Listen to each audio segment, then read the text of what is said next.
It's a metal bro.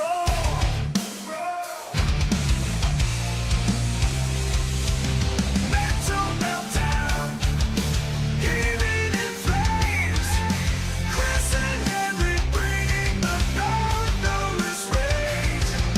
Video games and viral content. Venom games ripping through pixels. The ultimate game to get away.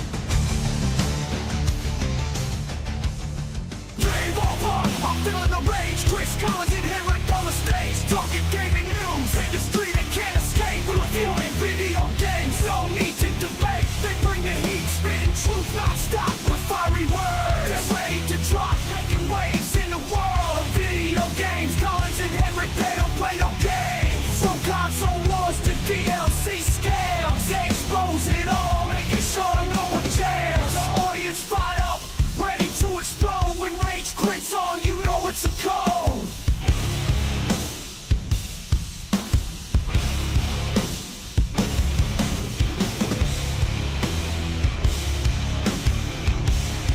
You know it's a code.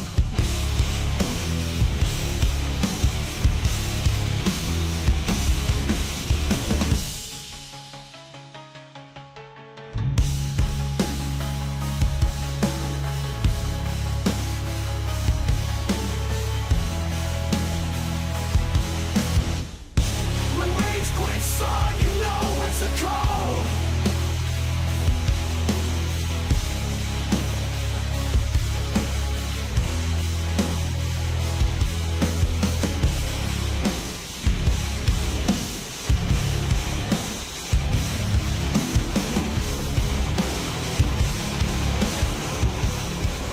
Rage quits. Rage quits. I'm losing my mind. Chris and Henrik, they're fucking gaming all the time. Rage quits. Rage quits. It's a love-hate affair, but I keep coming back. Ain't nothing else to compare.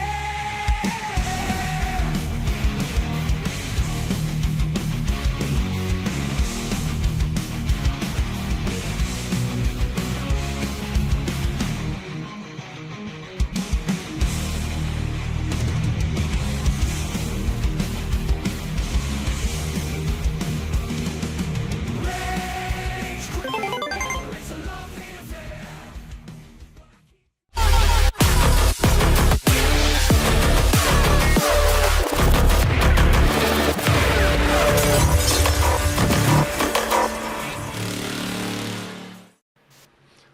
What's good, gamers? What's raging? Welcome to Rage Quit Video Game Talk Show. How you doing, HenricK the Wreck?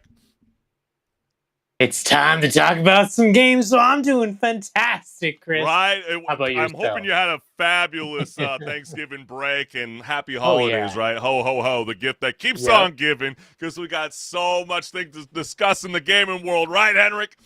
Oh, yeah. Yeah, and plenty of games to talk about that are coming up, so stay tuned. That's right. But before we even begin, we just want to let everybody know that we always appreciate you guys for always tuning in live every Wednesday night at 6 p.m. Pacific Standard Time, whether it is YouTube, Meta, and Twitch. And for those who haven't subscribed to our YouTube channel, this QR code will lead you directly to the Chris Collins Show. So go ahead and hit the notification bell so you never miss a live show. And you see this QR code? Yeah, that goes to my YouTube channel. So go ahead and go there, leave me some comments. I'm looking out for them. I will respond, I promise you. That's right. But we always like to start the show with the bang and show you guys a lot of viral content that is circulating all across the World Wide Web. So let's get it. Games love to throw players into treasure hunts with zero warning. Wouldn't you say, HenricK? I mean, there's Oh just yeah, too many games to yeah, name where you just spend yeah. countless hours just being like, I'm not going to be that guy that jumps to YouTube and spoils the fun. I think of Alan Wake 2 a lot of the time, right? I mean, that game is so much fun, but can be so frustrating being a detective. But 1 minute you're minding your business, the next you're like knee deep in coordinates, cryptic clues, and Google Maps tabs you swear you will close after this. But like some studios, they craft these like brilliant mysteries. Others just drop breadcrumbs and hope that someone out there is bored enough to follow them. But then again, this is where the real mysterious kind of kicks in. There is this real world quest where players leave their bedrooms and they start to, touch actual sunlight and travel across deserts because a celebrity host tweeted coordinates of a massive glowing statue just vibing in the Mojave like it's waiting for fast travel to unlock. And so, HenricK, this really got people talking. What is this going to be hyped up for at the Game Awards? Do you have an inclination? It's one of those things that it could be several different things. And at the end of the day, I feel I'm not gonna get wrapped up in the hype of this whole thing because I feel it's just gonna Well, that's be not fun. disappointing, to We be have to honest. challenge you. You are the co-host of Rage Quit. Are you going to be mad if you find out this was just a promotional ad for, let's say, a video game adaptation for the TV and movie universe? Or do you want to see an actual game? No, I'd like to see an actual game tied to it, but I'm not gonna get swept up in the hype because I've had it happen so many times before that they do something cool like this because it is Yeah. cool, and then all of a sudden they announce that it's some whack thing that I'm not interested in Well, doing let's dive anything deep with. because luckily we have awesome gamers that travel to those coordinates that Jeff Knightley posted. And this is the question I want you all to think as you were watching this video. When a mystery like that drops, are you gearing up for an adventure or watching explorers online while eating snacks and cheering them on from Civilization? I was that guy. But I'm wondering, would you make the drive? Let's go ahead and take a look.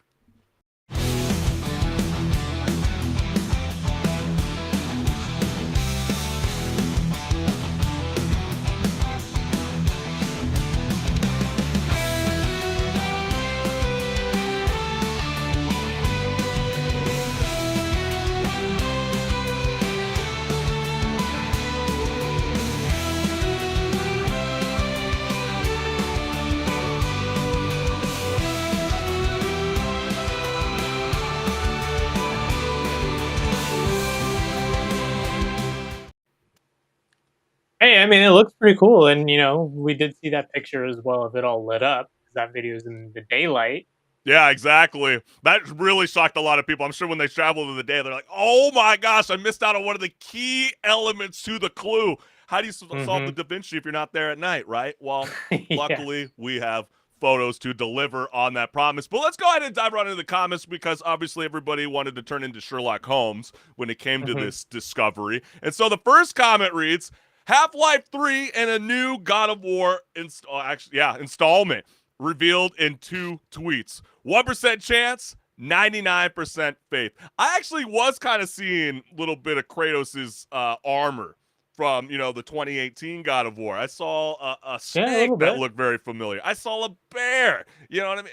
This is starting to add up. Are we getting hyped for the new Amazon Prime show? But then again, there are reporters out there from Bloomberg that are claiming it's not a God of War IP. Then what could it possibly be? Do you have an idea? What do you Well, think we've it also might got be? reports that it's not a Diablo thing, so That's it's true. not those two. Could it be Path of Exile?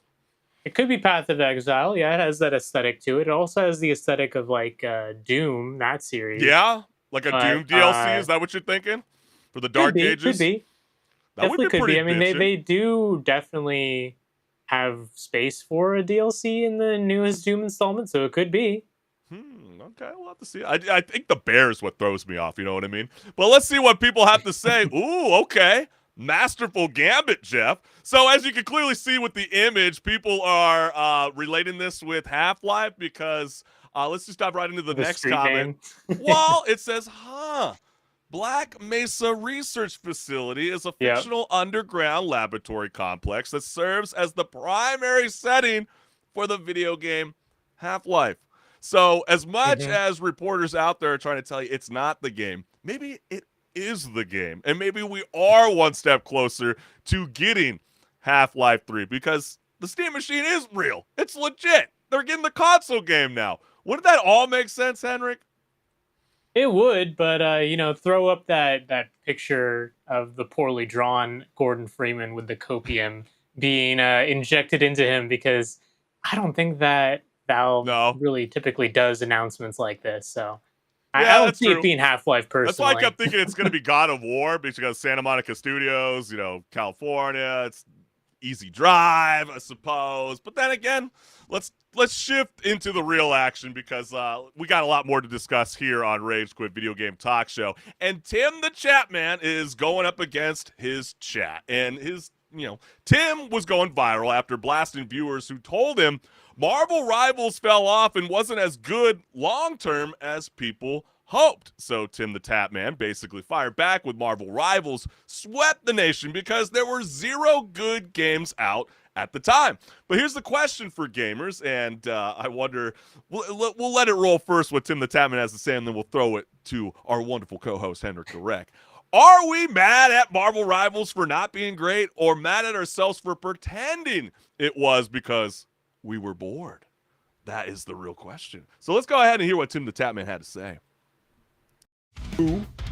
L Rivals, W Arc, W Tim. Why don't you guys like Marvel? Yo, y'all are switching up, bro. Stop acting like Marvel didn't carry you from the end of last year to at least the middle of this year. There were 0 good games out, and Marvel Rivals came out and it swept the nation. It swept the world. So stop trying to act like you don't mess with Marvel anymore, okay? Marvel made you! So crazy always hearing takes like this from people, like especially people with a big audience, because wow, you really think there's no good games out there in a long span of time? That means that you really are not playing that many games.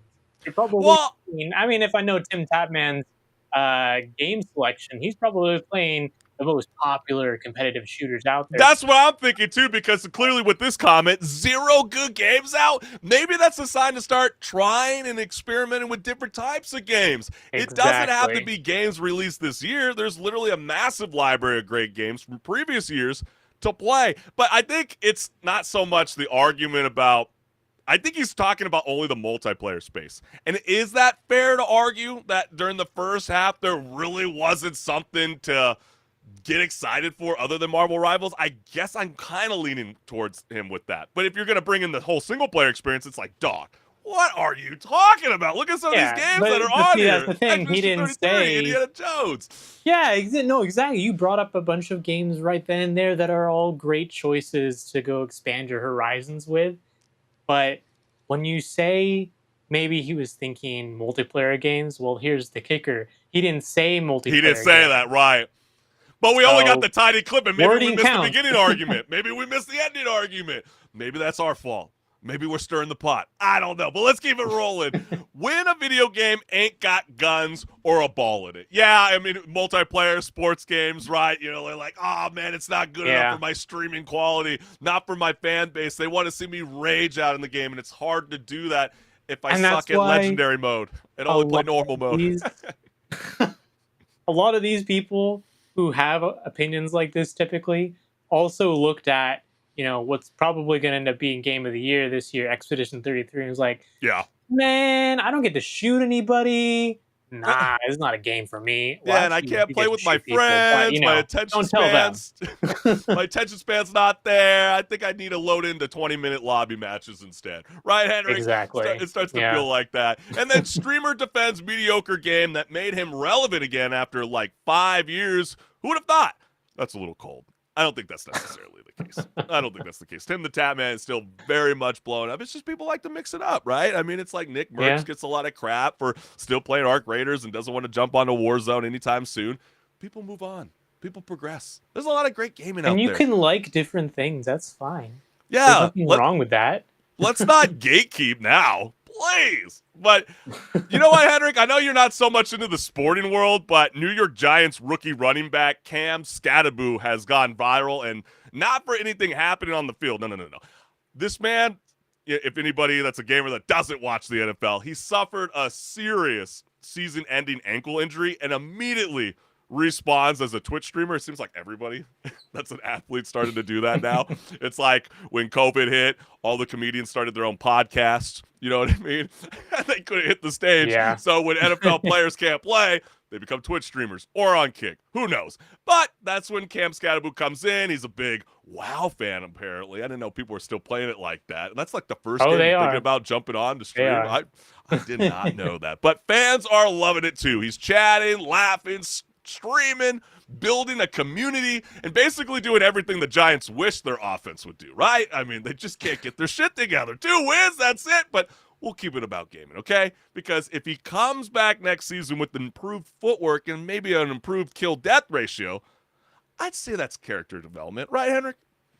Yeah. I mean, he's taking advantage of the time that he has not being in season. So Yeah, why right, not play some exactly. games at that point. Yeah, I mean, it's like we always joke with our parents sometimes. It's like, why are you still playing video games? Why are you still binge watching the same Netflix show? You've been on that show for like 10 hours in one day. It's no different. I'm just a little bit more active with my thumbs than you are with one remote. But tell me, gamers, is this the new normal? When a player gets hurt, do we expect them on the injury report or on the front page of Twitch?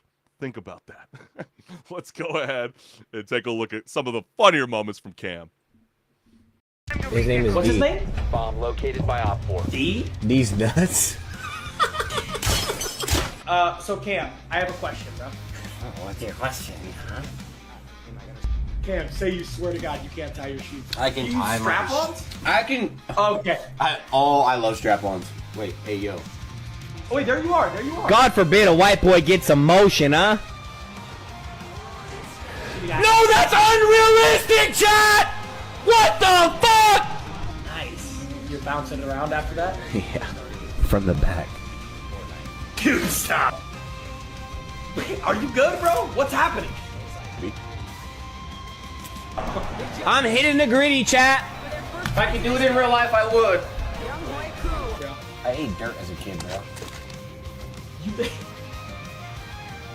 I want to be banged by the Flash. Yeah, I mean, never mind. What? I want to get banged by the Flash. Hey, you know, it does look like he is having fun though, so I can appreciate a gamer having fun doing something like Yeah, I can clearly see why people relate to that kind of type of humor, because it just feels like he's being very genuine on screen. He's not trying to fake this kind of facade that he is on or off the field. It's like, this is the guy. If you see him in person, I'm imagining how Cam Skattebo is in real life. But that didn't stop people from wanting to comment around a lot of these viral clips. And the first one reads, "Why does it look like he's in a childhood room in his parents' house?" With a follow-up comment that reads, "Pretty sure he is. If not, will be soon after his brain goes full mush." That's a little foul there. Wow. Yeah. But I did laugh when that clip where he gets stuffed on like the 4th and 1. He's like, "That's not real," because that's him. He's playing as himself, and he's super mad that Madden did him dirty like that. Yeah. That's you learn the hard way sometimes when you're playing Madden 26. And then the follow-up, another comment reads, "He literally doesn't have to do any of this," laughing my ass off, "just doing it for the love of the game at this point." Yeah, I mean, once you're a gamer, you die as a gamer. I truly believe it. Until the thumbs fall off, right, HenricK? Yeah, lower me into the ground playing my favorite video game theme. Yeah. Forget the flowers on my chest. Put the one PlayStation controller on my chest. Put the Halo soundtrack on. Yeah, right. Halo soundtrack. Yeah. It needs to be an LP vinyl. Just place it right on my chest. Yep. That's right. We'll play it at the Heaven's Gates. And then some of you people are pricks. He is a bro who loves playing an effing game where he takes a ball and runs through other men trying to tackle him. He isn't an investment advisor. He isn't a doctor, man. He is having fun and living it up in his early 20s. I think that's fair. Yeah. What else can the guy do? He literally has well, he has been showing up on like WWE events. I've been seeing, showing up to UFC. So yeah, he's having a pretty fun, I wouldn't say off season, in season, but what can he do? If you can't play, you can't play. Have some fun, relax, and I think that's the beauty about video games, right, HenricK? It kind of keeps your mind off the pain and steady as she goes, right?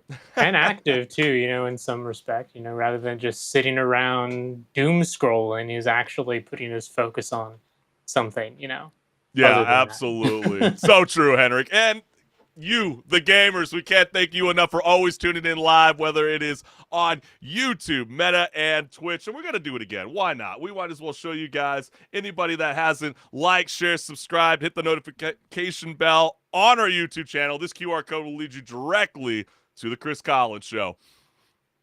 And you see this glorious, glorious QR code. Well, that goes to my YouTube channel where there's tons of content. So go watch some, leave me some comments. I'm looking out for some feedback, so let me know. That's right. And we're only getting started. This is a jam-packed show. We got so much things to discuss, so let's keep the ball rolling. Are you ready to rock and roll? HenricK the Wreck? Oh, yeah.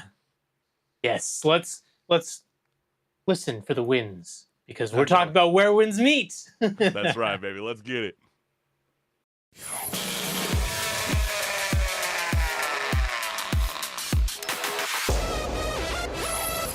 Hey everyone, this is Pause or Repeat. Here we figure out whether a game is really worth your time and money. Today's game is Where Winds Meet. Where Winds Meet is a classic wuxia adventure in video game form. Developed by Everstone Games, this finally has come to Western audiences and boasts a non-pay-to-win experience while still being free to play. With a mix of single-player and multiplayer modes, you'll be fighting your way through the game's massive world and learning lots of different martial arts styles along the way via the action combat. But now the question still stands. Pause or repeat?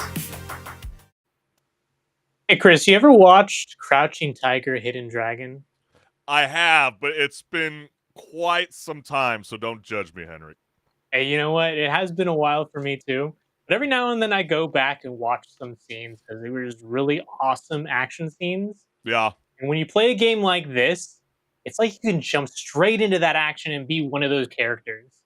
Yeah, I'm definitely with you, HenricK. I mean, if you dropped into 10th century China today, you, the gamers, wouldn't even last 5 minutes. So luckily, we have a game called Where Winds Meet, where you're a mysterious sword-swinging warrior dropped into a world full of rival factions, hidden plots, and ancient legends waiting to be stirred awake. But HenricK, I gotta say, right in the beginning of the game, I mean, did you feel like Where Winds Meet feels like wuxia greatness, or did the tutorial stiffness make you think that your character woke up with a cramp? Because that was a...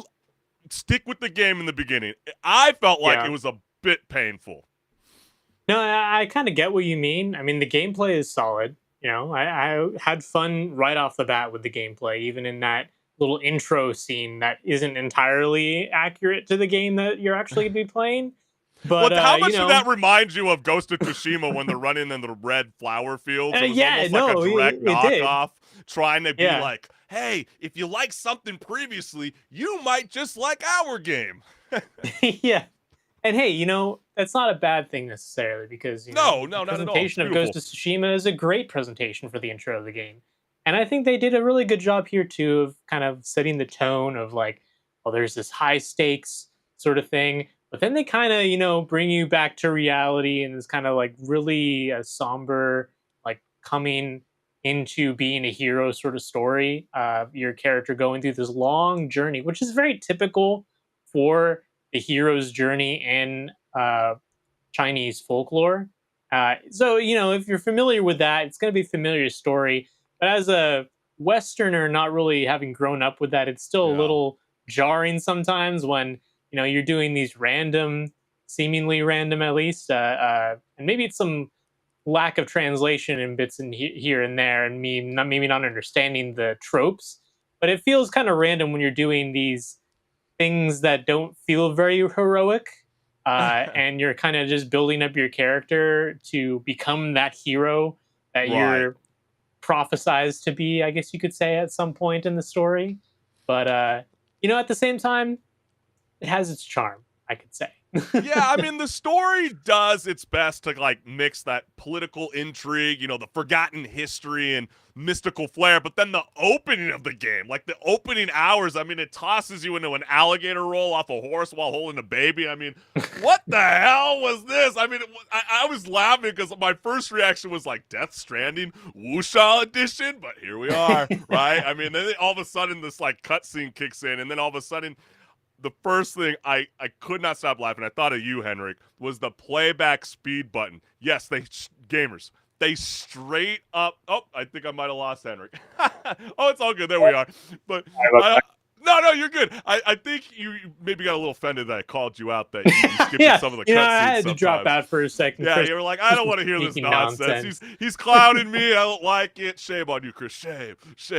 No, but anyways, I thought it was really funny. I've never seen that before in a game in like a long, long time. Like you can literally straight up give the players the option to watch a dramatic dialogue at 2 times the speed, like you're cramming lore for a midterm. And I know this generation, HenricK, has the attention span of a raisin, but making legendary warrior sound like a chipmunk is hilarious. Like, what a strange choice. Like, especially when you're trying to pitch this thing as a story, like 30-hour plus content campaign.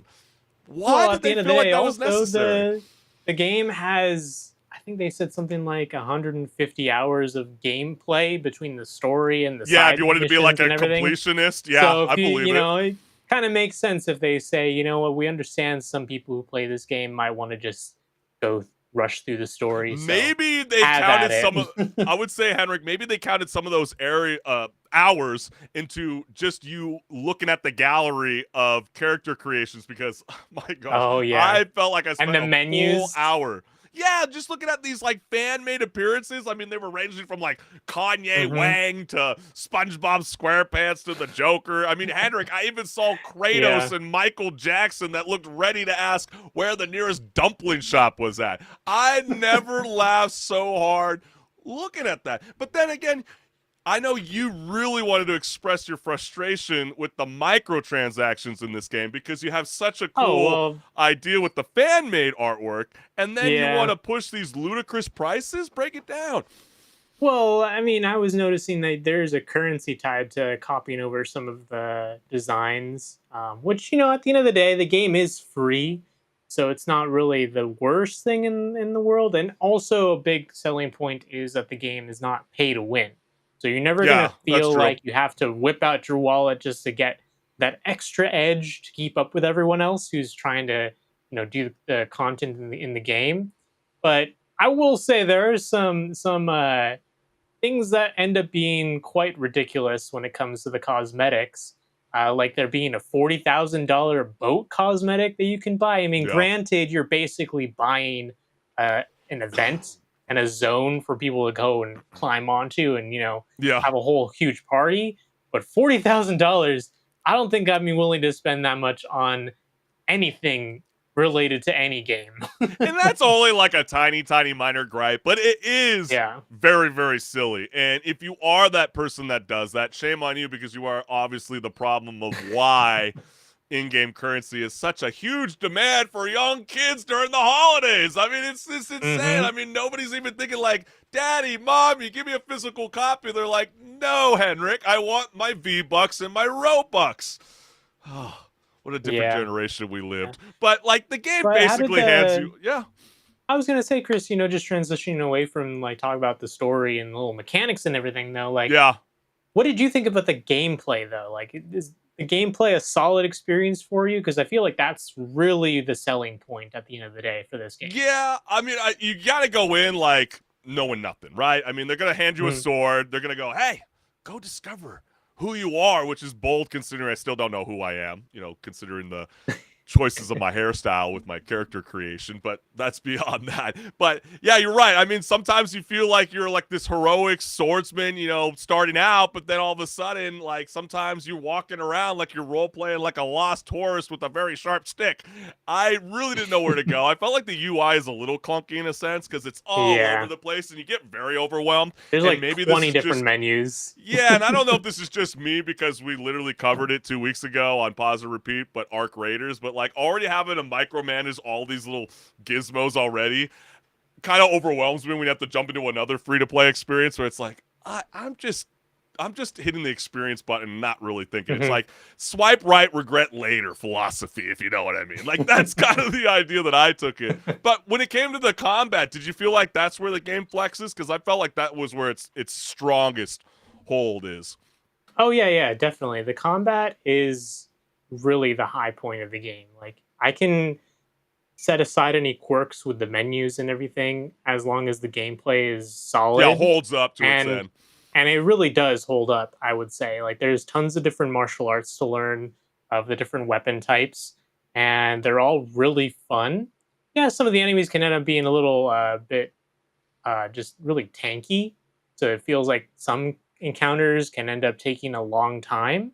But I never felt that way, and then realized, oh, I just, I have the highest gear for my level. So I would always find out, oh, it's because I didn't upgrade my gear properly, and that's why But I'm did kind you of kind of like feel like when lagging you're looking at behind. those enemies though, HenricK, like they all like match in scale? You know what I mean? There's Yeah. no like small guy, there's no medium guy, there's no large guy. I mean, all the bosses are about the same height.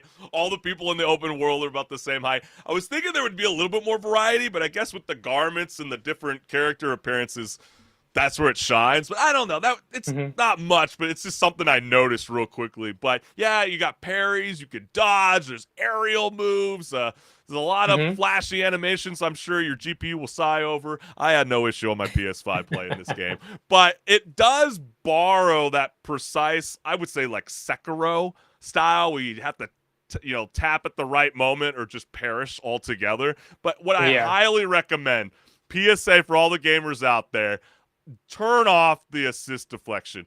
I accidentally enabled it right in the beginning of the game, and it becomes so easy you'll start wondering if this game is for you. So turn it off if you're really good at those kind of style of God of War, Sekiro games, because you're going to be like, this game is dumb. Why do I want to continue to progress with my character? And if you're struggling, well, you know what? Just get good. That's all you got to do. Just get good. Learn the telegraphs for enemy moves, and then knowing when to parry them properly. And as long as you learn all that properly and spend the time to do so, you'll have a very satisfying combat experience. Yeah, and there's like different weapons you can go from with like spears, there's rope darts, umbrellas, which I picked that up because I just thought it was cool and flashy. And then there's fans, for the healing. But, the bosses, however, go wild. I mean, some of the ones that kind of stood out for me were the Void King. I mean, Heartseeker's pretty early on in the game.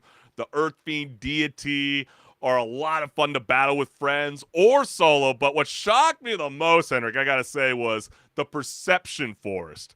There is a Battle Royale mode in-game.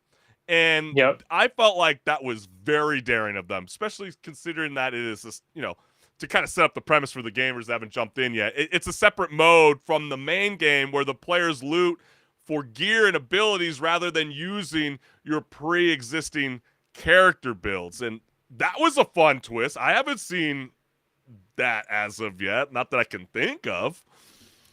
With a game in this genre, you mean? Yeah, you know what I mean? To kind of like jump in and go, hey, let's jump in and start squabbling it out with our swords or whatever you can find and grab and loot. I thought that was pretty fun. Yeah. Like the joke at the beginning of the show. If it doesn't have a gun or a ball in it, I don't want to play.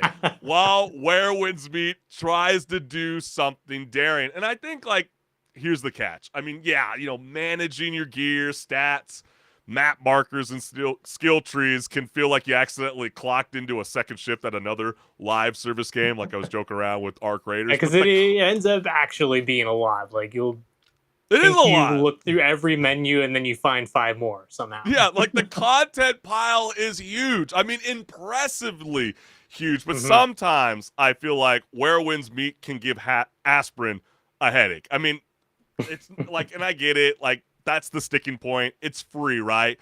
It swings big. Yeah, there's a ton of things to explore. But when a free-to-play game asks you to micromanage like you're onboarding for HR, to me, HenricK, that's when the breeze stops feeling refreshing and starts feeling like paperwork with the view. And so, Yeah. sadly, I don't think I'm going to be sticking around with this game. I think it's fun in the moment it's out, but I just don't see gamers sticking along for the long overhaul. Like, what was that other game? Oh, gosh. There was another gun game that dropped earlier last year in the beginning of, or late 2024. I can't even think of the name right now. Because, see, it's irrelevant now.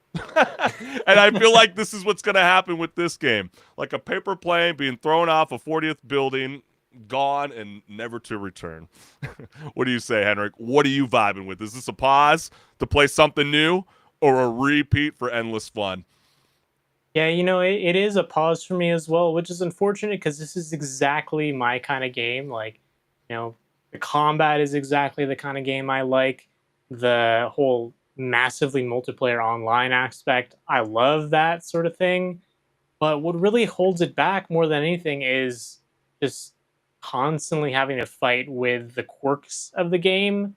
And what I mean by that is things like the menu, or things like how sometimes you'll go into a puzzle and it feels almost like you need to know Chinese to actually solve the puzzle yourself. Yeah. And just things like that kind of, make me look at other games in the same genre and be like, you know what? I can enjoy the same kind of experience in this other game that is more polished, Yeah. doesn't have the same quirks. So I'm just going to go spend my time there instead. But I will probably hop back every now and then when I'm looking for something in this genre to just mess around and play with, because the world is massive. Well, then So that there's starts stuff to to sound do. like a little bit of like a repeat then, if you might Yeah, jump back but on not later. really like I'm not really like itching to go back in, Yeah, you're not like invested. No, I hear you. Yeah. Yeah, I feel like the main questline story is a little cheesy. It was hard to take the little girl seriously in the beginning, and I kept rolling my eyes. And then all of a sudden, you see this guy that's standing at a cliffside that has an archery book that all of a sudden teaches you archery. It's like corny stuff like that, where sometimes the side quest had better stories than the main quest. You know what I mean? That like expanded the lore in the game. And so I would highly encourage, if you want to stick along for the ride, do the side quests. Do not skip them, because you might be surprised. Those have some of the better storytelling than the main line. But then again, we want to know from you, the gamers, when it comes to where wins meet. Is this a pause while you test the waters, or a repeat for endless Wuxia chaos? Let us know what's good. But we got so much more here left on Rage Quit Video Game Talk Show. So, HenricK the Wreck, are you ready to rock and roll, my friend? Oh yeah, let's get that started. All right, let's get it.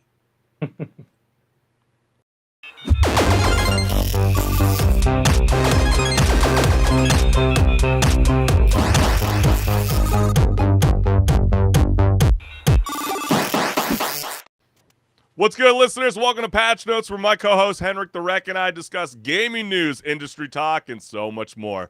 Let's get it. You ever notice how every year gamers say, I'm finally clearing my backlog, and then December shows up like a Steam notification that reads, sales start now. And I know, HenricK, you probably went crazy over Black Friday, just spending a Actually, I boatload didn't. of games. I only Oh, bought really? one thing. I only bought one thing, and that was Stellar Blade, because it was on sale finally for a price that I would be willing to pay.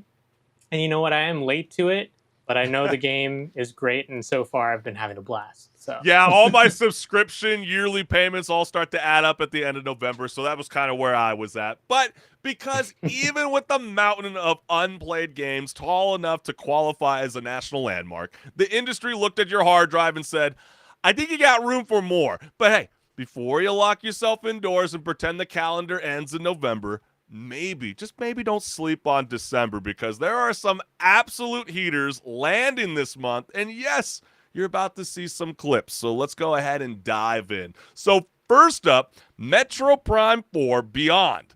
Samus is finally back, and honestly, this game's development journey lasted so long it probably qualified for a parking permit. Why don't I joking around like that? Because here we are. The galaxy. Really did. Right? It had to get restarted after Completely. some failed development progress. Yeah. So Well, that's why here we are, right? I mean, the galaxy's most stressed bounty hunter crash lands on a new world called Vuros, unlocks psychic powers, rides a motorcycle, and blasts her way through a mystery that's been cooking longer than most Steam's wish list. And so I guess it's supposed to be part FPS, part exploration, and part like, wait, she can actually do that now? I know. Shocking. And so here's the question. If you woke up stranded on an alien planet with sudden psychic abilities, would you fight your way out or just pretend the motorcycle is your new home? I know. It's going to look pretty bitchy. And if you haven't seen it, let's go ahead and take a look.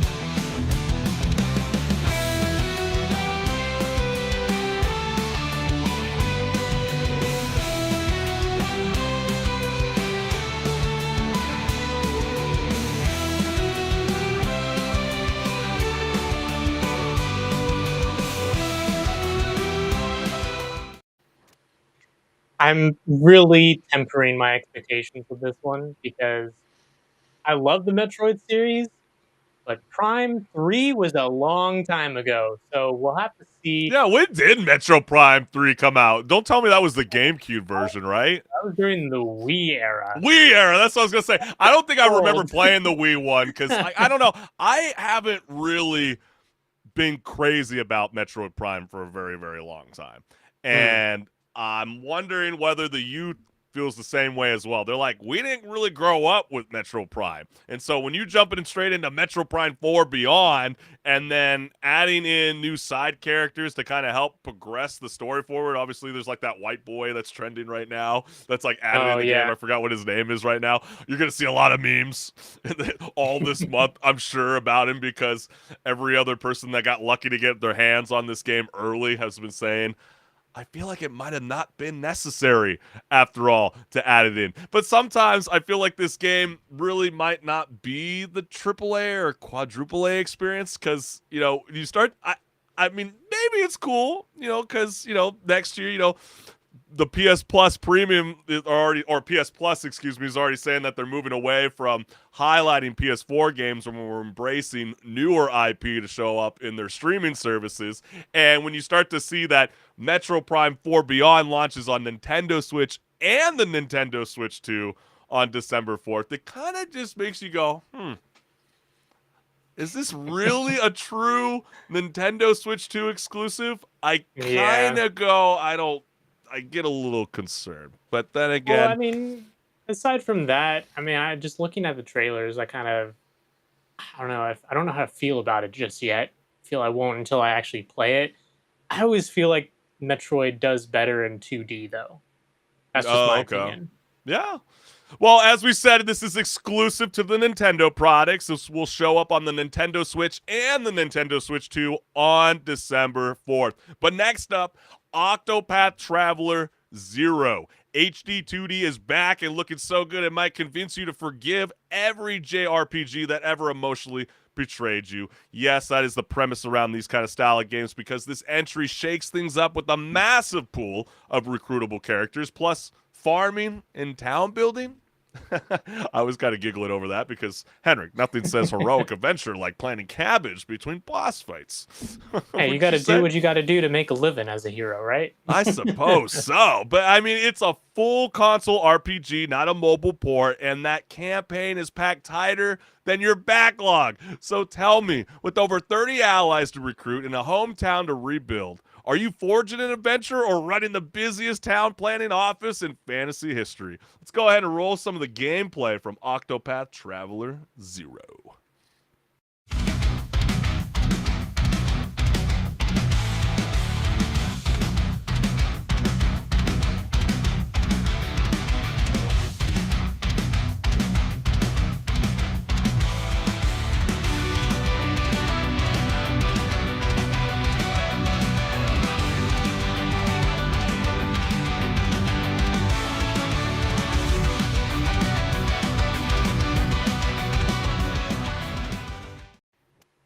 And that series, Octopath Traveler, just always does the aesthetic they're going for so well.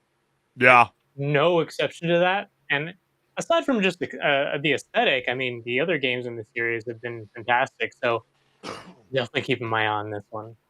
Yeah, I mean, I know that they really wanted to tell the gamers that it's an upcoming game loosely based on Champions of the Continent. It's a mobile prequel to the original Octopath Traveler, but they're claiming it's something completely different. It's just based around that premise. And so if you really vibe with the mobile game, oh, wait, why are we even talking mobile game? We got a lot of crap on TikTok saying that mobile games aren't video games. Sorry.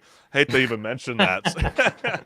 But that's what the premise of Octopath Traveler 0 is going to bring. And yeah, I mean, I think it's kind of cool that it revolves around 8 character parties. And yeah, you got a wide variety of recruits to choose from. And so if Octopath Traveler 0 is for you, it launches on PC, PS4, PS5, Xbox Series XS, Nintendo Switch, and the Nintendo Switch 2 on December 4th. Man, the gift that keeps on giving. They haven't forgotten about anybody. So that's really, really cool. And then finally, Code Violet. Dinosaurs, horror, PS5 exclusive? Only in 2025 could those 3 things combine into a game that looks like someone merged Jurassic Park with your most stressful dream. And it's set in a future where humanity moved away, invented time travel, became infidel, and then started kidnapping women from the past to serve as incubators? What the hell? I mean, it already sounds really cool. And it's already unhinged before we even get to the part where prehistoric monsters crash the party. I'm a little excited for this. I think this is going to be really, really bitching. It's third person. It's creepy. It's violent. And again, it's a PS5 exclusive, so maybe these dinosaurs are so massive it would melt HenricK's PC. I don't know. But again, be honest. If dinosaurs were chasing you and time travel scientists wanted to use you as a science project, which threat are you running away from first? Think about it. Let's go ahead and roll the clip.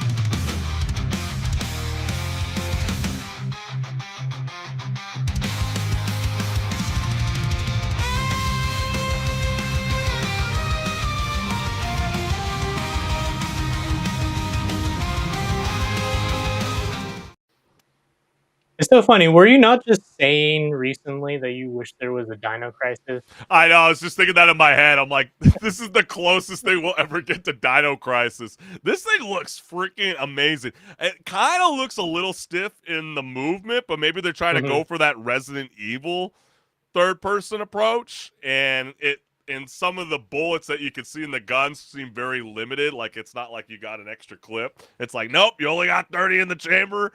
Use it wisely as you start to maneuver boxes or go stealth mode. And I'm ready to be terrified. I'm ready to fear the dinosaurs all over again. What do you say, HenricK? Hey, yeah, it looks like it's got some great potential to fill that niche that Dino Crisis hasn't filled in a long time. And I mean, they got to bring that back. And if this game does successful, maybe they will. Maybe they actually will see that there's an audience for it. Yeah, and I think it's quite interesting that Sony feels like this is the game that they're willing to gamble on to make it an exclusive to get enough people excited that they go, oh man, I wish I could play that on PC, and then drops a year later from now. We will have to soon wait and find out on that. But then again, Code Violet launches exclusively for PS5 owners on December 12th. And if there's a game we didn't mention that you think deserves some love, let us know what's good. But all right, HenricK, on the topic of recent bold statements making waves in the tech world, break it down. Tim Sweeney, does this name compute with you? Do you know the name? I know, right? Well, turn if to the you Congress. don't, then let me tell you right now, he is the Epic Games CEO. Yeah, the guy that is basically top dog for Fortnite, when you think about it. Oh, yeah, But the sandbox. he hopped on this week and basically declared, quote, AI is in everything now, so stop labeling it like it's gluten-free. How many times have we heard that this year? Exactly, right? So, when you think about that, what is he even, meaning by that? Well, he was responding to a tweet saying digital marketplaces should ditch the made with AI tag entirely. Because at this point, AI is everywhere. And he's pointing fingers exactly at Steam when he talks about this. You know, his competitor in the space between Epic Game Store and Steam. Yeah, I know, fair So, enough. But it's also being used as a creative tool when it comes to almost everything, right, Henrik? yeah. In some respect, it is. You know, artwork. A lot of it ends up being AI. AI, right? Background NPC chatter, probably AI in some respect. Yep. That weird line of dialogue, especially that sounds like someone stitched together 3 different emotions. Yeah, that's probably Yeah, definitely it's not AI, some right? weirdos writing something. It's definitely just an AI writing that for it. Ubisoft's Ghost Rider. Exactly. And Steam still does require devs to label AI made content, and they've had this rule in place since 2024. So Tim Sweeney's out here arguing that keeping the label makes about as much sense as labeling content made with Photoshop or Unreal Engine 5. Which, I mean, yeah, duh. A lot of games are made with those 2 tools, I'd imagine. Yeah, So right. what's the point? Well, that's for the gamers to decide in our comments. Are we Yes. protecting consumers, or are we just putting a neon sign on technology that everyone's already using? I like Take a how you look. phrased it like that. That's so true. Let's dive right on into the comments because the first one reads, and the games will still be released unfinished and need patches. With the follow-up Yep. comment that reads, and it's only going to get worse. Do you feel like that's the case? I mean, it is pretty much everywhere. I mean, there's a lot of people still utilizing this AI tech. I mean, Arc Raiders was something that like some people were having an issue with when it came to the comms, you know, the communications inside the True, game, but yeah, that hasn't yeah. stopped people from still exploring the game. Is it going to become a Right. point where we just have to, you know, I mean, yeah, we need to support the artist, but it's also, it's still a massive tool today. But then I get where some people think about it when how many times, like what with The Witcher, right? When they drop their trailer and they have to go not real in-game, you know, gameplay or whatever the hell. Mhm. I'm blanking out on the lower third that they always use in game. They're like, not real gameplay footage. How many times have we seen a cinematic trailer that looks nothing like the video game? It's no different than when you see these AI labels on Steam. It doesn't harm you. I feel like most consumers don't even see that label most of the time when they're buying video games. They just see a really cool artwork, they see really cool gameplay footage, and they go, "That's for me. I want to play it." But then again, maybe I'm dead ass wrong. But let's keep it rolling because the next comment says, too bad they don't envision digital storefronts being well designed. With the follow-up Ooh. comment that reads, they think that spending 20 minutes loading into a game storefront is good because that means you aren't looking at Steam, laughing out loud, billion-dollar company, by the way. Is there a fair They're point talking to about that? the Epic Game Store and how, you know, it is still not actually as good of an experience as Steam somehow. Yeah. Well, there's already too many storefronts to begin with, so it's Yeah. that's already a headache alone. But you don't have that problem when you're a console player. Maybe just too many subscription services. Like I actually was like, oh my god, I actually paid another year of EA Play. Thank the Lord, it was only $40 for the year. I totally forgot. No. Well, let's keep it rolling because there is no good argument to reduce transparency, regardless of where you stand on AI. With a follow-up comment that reads, the Steam disclosure doesn't say whether it's a good or bad, just that it's there. Literally, nothing wrong with that. Yeah, I really don't see Yeah. why it's an issue, but It's not. the fact that like so many developers and artists have came after Tim Sweeney, they clearly feel like it needs to be a standard for the rest of these storefronts to follow what, you know, clearly Valve and Steam has been doing with their PC storefront. And Well, it almost feels like when he says something like this that he's trying to defend the developers that use AI and are scared that their game is going to get snubbed because they're labeled as having used AI. Well, yeah, as we've seen with a game like Arc Raiders, and like you were saying, I don't think gamers really actually care as long as the gameplay is good and the experience is solid. yeah, If I think the only thing if that it's would piss not, people off and is it's like, also using AI, then they're just yeah, going to flame it even more because now yeah, you took a shortcut, it's going to look like, and you still didn't deliver a good game. Yeah, I mean, I remember when Call of Duty Black Ops 6 was dropped and all that AI artwork was starting to show up, and they're like, oh my gosh, Mm-hmm. was that character that was you have to pay $15 for made from a chat GPT prompt that turned this into a character so they can make money from it? Shouldn't that just be given to us for free since you didn't actually put your soul into the design?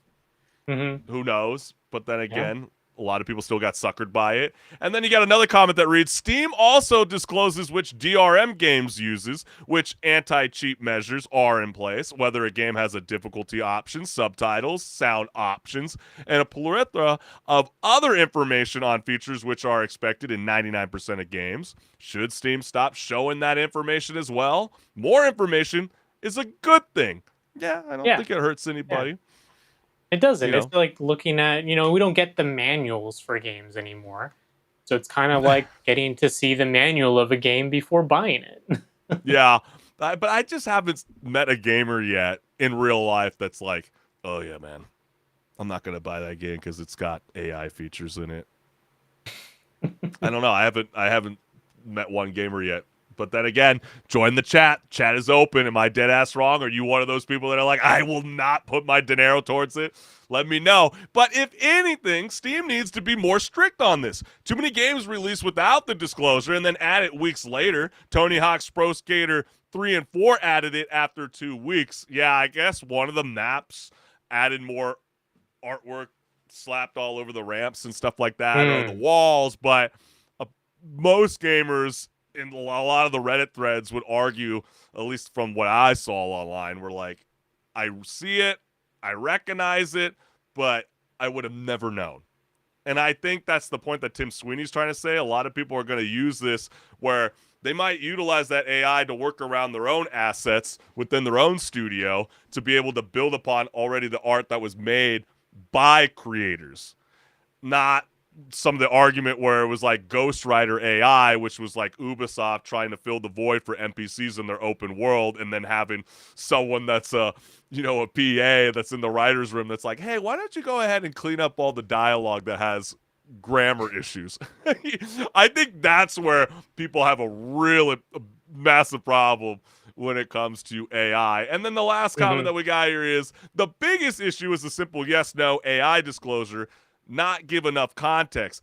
Is it generative AI for art or music assets? Is it training for NPC interactions or locomotion? Is it AI assisted programming tools? A simple AI was used in the development tag does not tell you much. But That's a good point.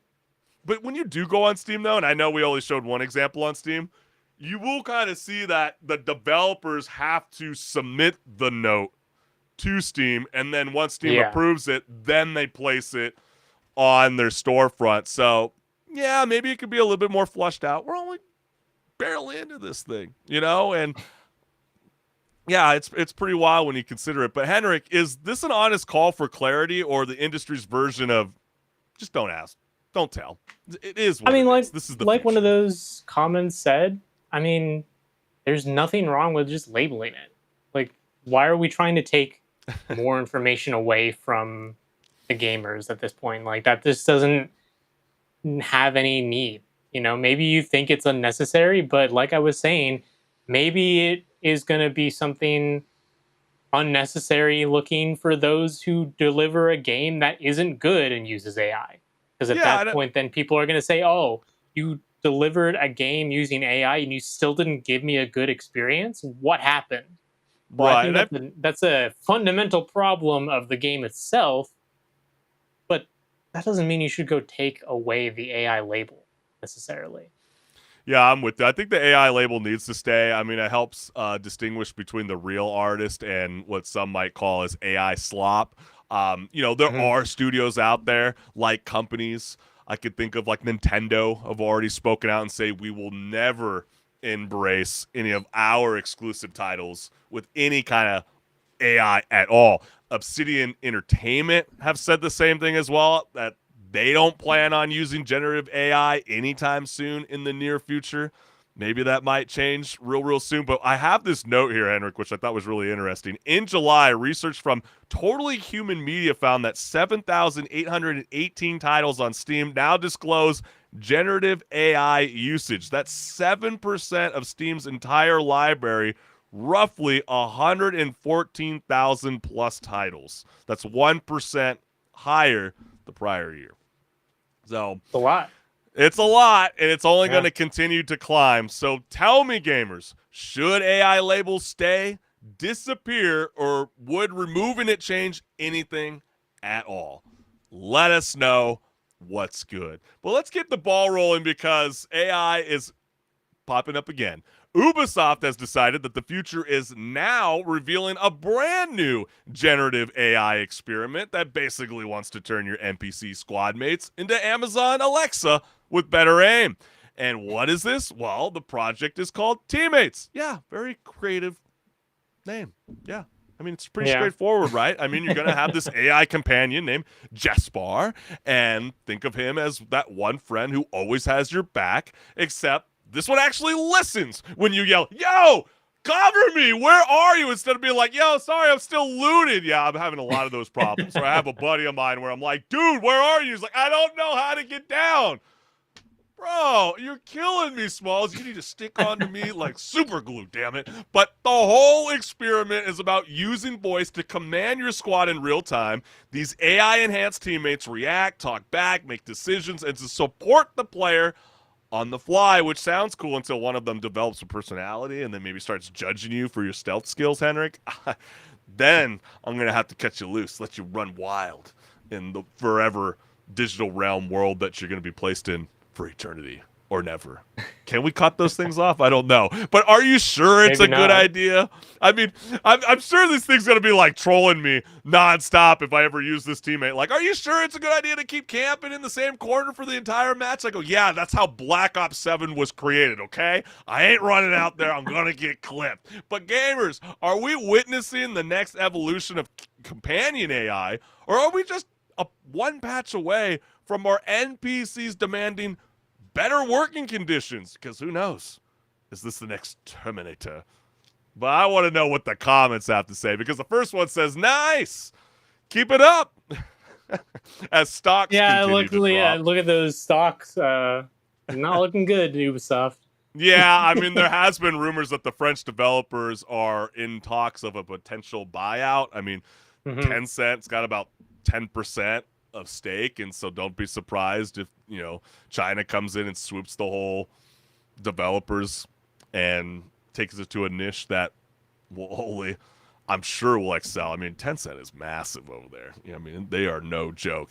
But then you also get comments that read, the anti-AI people immediately responding to this are actual NPCs. No thinking at all, just knee-jerk reactions. Grains of sand are smarter than you. Damn.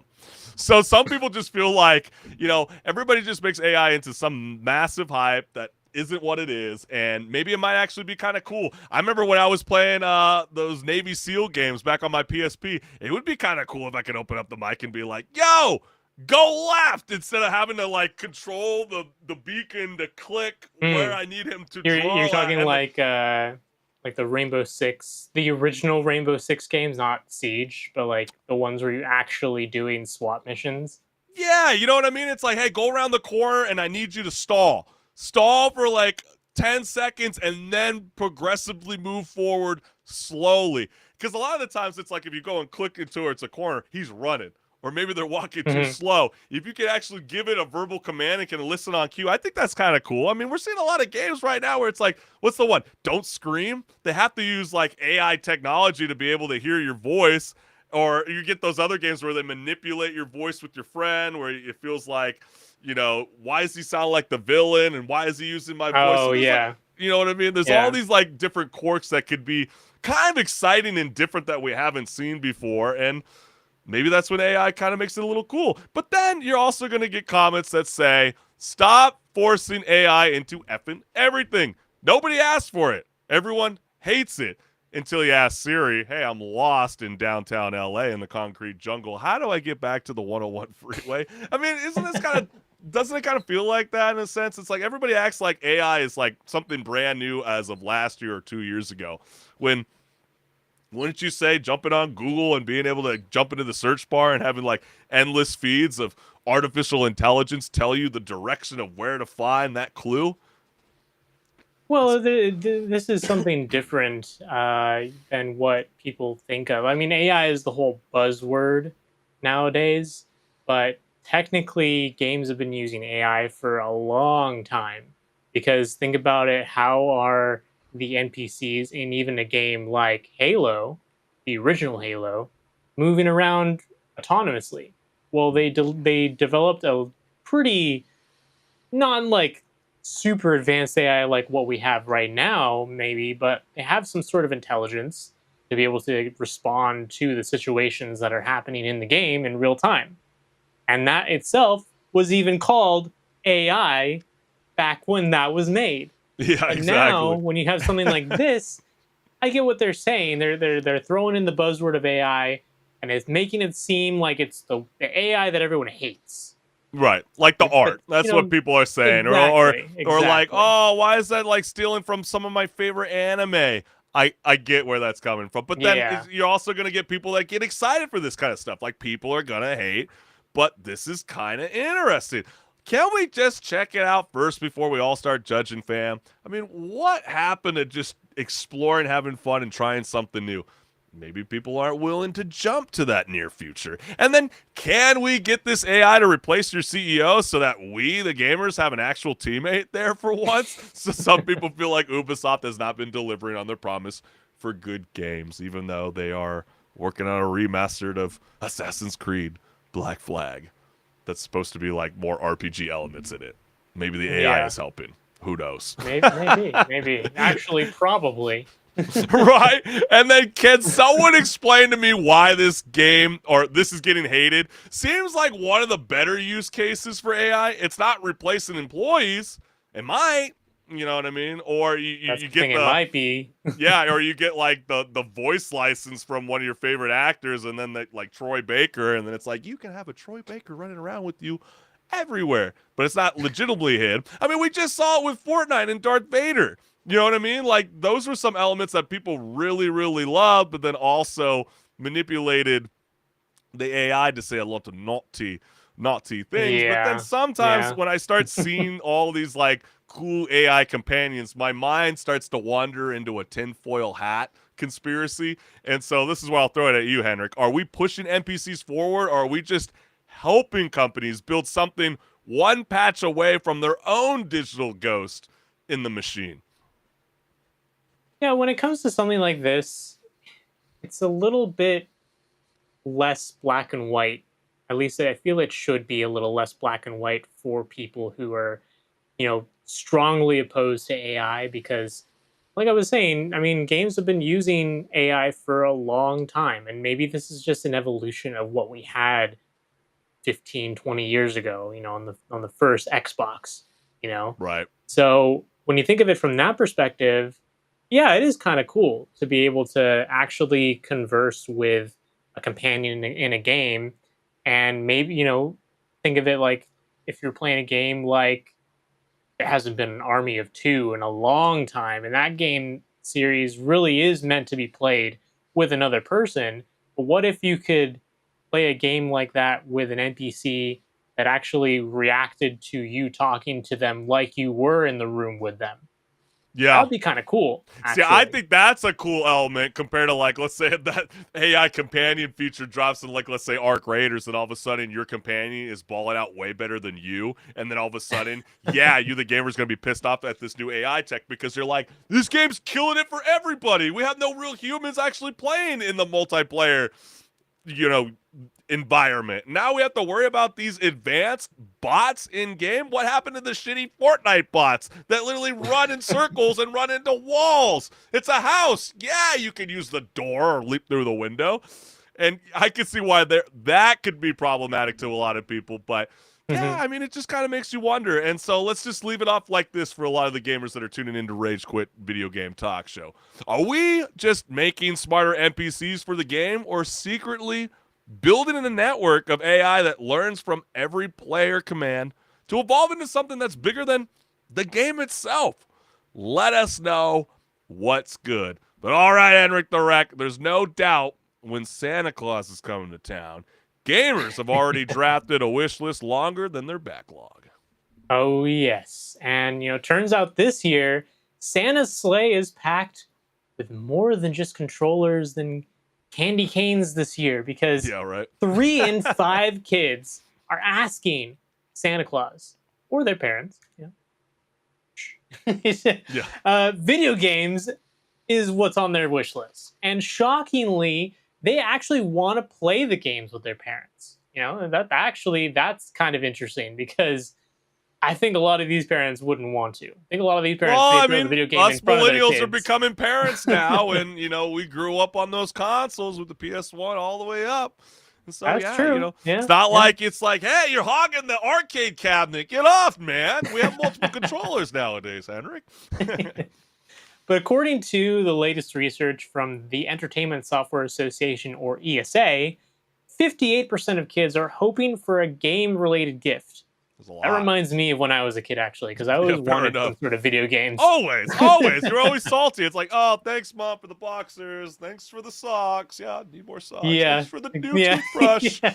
But then you look back and you're like, actually, I needed all that. No, you need that as well, yeah. BO is still a massive problem at TwitchCon, apparently. So, yeah. Oh, yeah. Still need to put the deodorant in the stockings. But, yeah, go on, HenricK. Yeah, and that puts video games right up there with gifts like money, gift cards. Those are at 69%, and clothes and accessories like socks, everyone needs socks, at 63%. So, here's the real kicker, though. Almost half of U.S. kids want in-game currency for Christmas. That's really like changed V-Bucks, from our for example, generation. or Robux coins. Yeah, so that's right. They want these digital coins that'll vanish faster than holiday cookies at grandma's house, because those go yeah, pretty much. Yeah, exactly. Wait. Why are you moving on from that game? I just paid $15 for your outfit. No, we're playing Where's Wins Meat now. Wait, what? I need $40,000. No, what about my skin I just bought? Yeah, exactly, man. Yeah. So gamers, are kids really asking for family fun, or are they just hoping to turn us into full-time sidekicks in their digital worlds? Let's take a look. Not until those AI companions kick in, and then they're going to leave you in the dust, you parents out there. Yeah. But let's go ahead and dive right on into the comments, because the first one reads, when did everything go wrong? With the follow-up comment that reads, horse armor? So that was maybe start. we're the generation to blame. We got suckered in to all these microtransactions and DLC, so don't blame the youth. Look yourself in the mirror. We are the ones to blame. And then you also get comments like this. I have 3 boys. They all know I have no virtual currency policy. They know what my reasons are and agree with me. They also know I'm happy to buy real games for Christmas. The oldest is getting Ghost of Yotei. Middle is getting Pokemon Legends ZA. And the youngest gets Jurassic World toys and Lego. His request.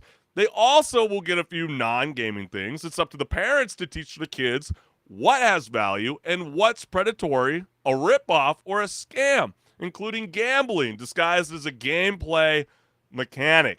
Yeah, this actually is a good parent. And you can tell because they've taught their kids that there isn't as much value in the in-game cosmetics compared to a full game experience.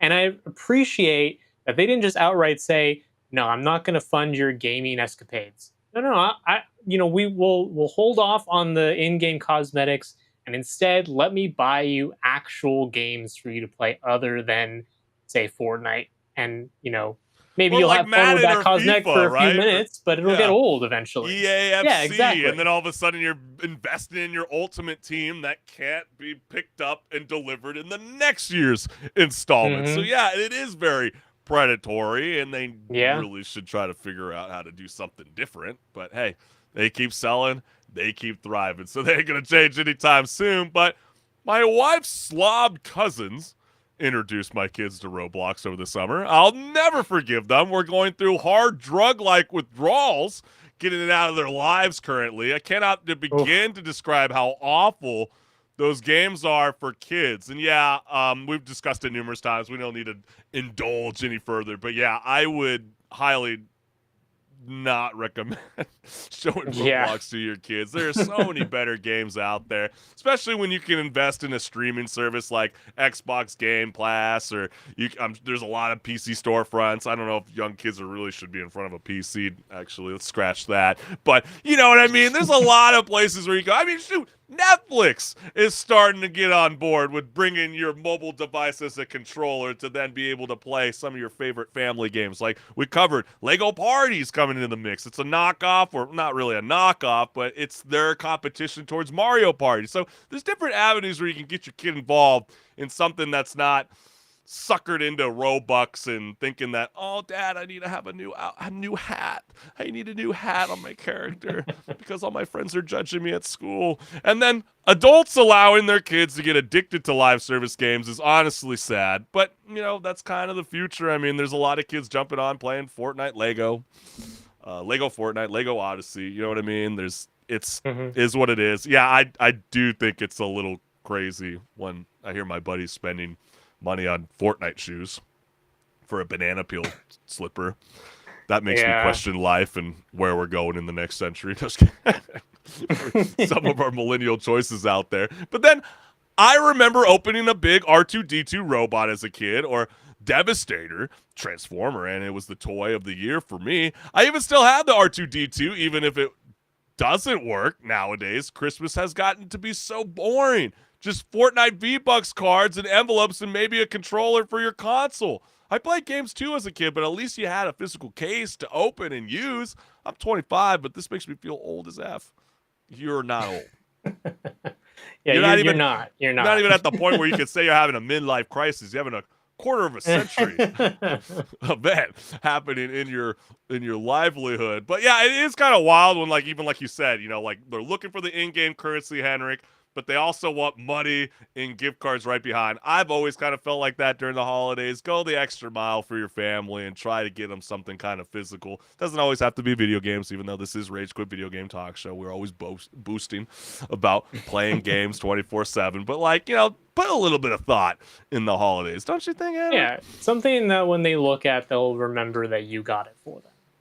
Exactly. And then the last comment reads, ESA survey also found that 58% of children want to play more games with their parents. Guess who's getting Mario Kart and a second controller instead of V-Bucks? So there you go. There are a lot of different options Time for to holidays rage. where you Time can to rage definitely with your kid. right, Kid.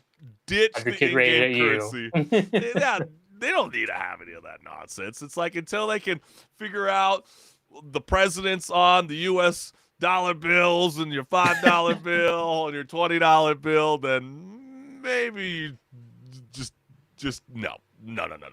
But HenricK, are we nurturing the next generation of gamers, or just signing up for 12 straight hours of yelling at controllers and explaining loot boxes? Because that's kind of what it's starting to be like if kids are embracing in-game currency for the holidays. Yeah, when you look at statistics like this is exactly the sort of thing as to why people say that the next generation is cooked. like, come on, guys. Like, we need to teach the youngins that there is value in things more than just an in-game cosmetic. Like, let's actually give each other a good experience playing a game. Like, I really appreciate that comment where the parent was like, yeah, I'm gonna tell my kids that I'm not gonna get them an in-game currency in anything, but instead I'll get them games. So they can still play games, but actual games, and not just spend $20 on a car in Fortnite just because it looks cool. But isn't that what's so wild? It's like us growing up, we had games that were actually complete. Not like, hey, get the special edition, get this blah, blah, blah, blah, blah, premium edition. Oh, did you, like, we were talking about the mysterious statue in the middle of the Mojave Desert. I swear, like, yeah, that's cool for Doom the Dark Ages if it apparently becomes a DLC. But every time I see a DLC or some kind of expansion, I just start to wonder, shouldn't that have been a part of the game to begin with? Why do I have to pay the extra $1 for that? Like, why? But then again, you get big expansions like from Cyberpunk 2077 was almost Phantom like Liberty, half yeah. like half a game alone. And so I don't know. It's a whole new world. It's like, yeah, it all started with like Call of Duty and having to buy the 4-pack maps, and you're like, yeah. Oh yeah, the map packs. I Yeah. was one of those people too back then. I know. Do I It regret was it? them and Halo. Hell, Them and Halo did that. right, but I regret it even more considering how like every new installment with the Call of Duty franchise is always bringing back those same maps, and it's like, why did I pay for that 4-pack again? Oh my gosh, painful. But then again, tell me, gamers, would you actually play alongside your kids, or are you giving them the controller and calling it parenting? Let us know what's good. But man, this has been such a jam-packed show. That's what happens when you come back from the Thanksgiving break. And we can't thank you, the gamers, for always tuning in live, whether it is YouTube, Meta, and Twitch. And for those who haven't checked out our YouTube channels, don't forget to like, share, subscribe, and hit the notification bell so you never miss a live show. And you see that QR code right there. Go ahead and scan that one because it goes to my YouTube channel as well. So while you're there, hit that subscribe button and leave me some comments because I'm looking out for them. I want to know what I'm doing good so I can be even better. That's right. And you, the gamers, have a great rest of the week, and we'll see you soon, fam. Peace. See ya.